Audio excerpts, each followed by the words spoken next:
రేవంత్ రెడ్డి విషయంలో ఇప్పుడు ఒకటి తాజాగా ఓ సీనియర్ జర్నలిస్ట్ శ్రీని గారు ఒక మంచి పాయింట్ రైజ్ చేశారు. ఇది నిజమైతే మాత్రం మంచి కాన్సెప్టే. ఓ పక్కన సంక్షేమ పథకాలు హామీలు ఇచ్చి ఇంతవరకు చేయలేదు.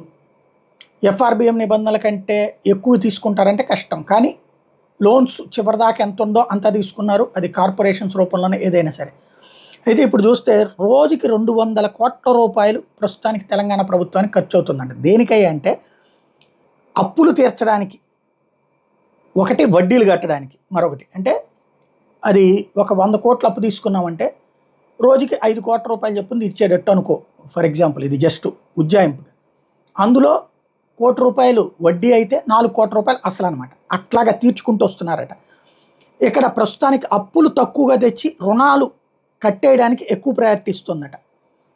ఈ ఈ సందర్భంలో మెయిన్ ఇదంతా ముందు తీర్చేస్తే అప్పుడు బల్క్ అమౌంట్ తీసుకుంటే అప్పుడు రుణమాఫీ లాంటివి చేయడానికి వీలవుతుంది అన్నటువంటిది వాళ్ళ నమ్మకం. అంత బల్క్ అమౌంట్ ఇస్తారా అంటే సందేహమే.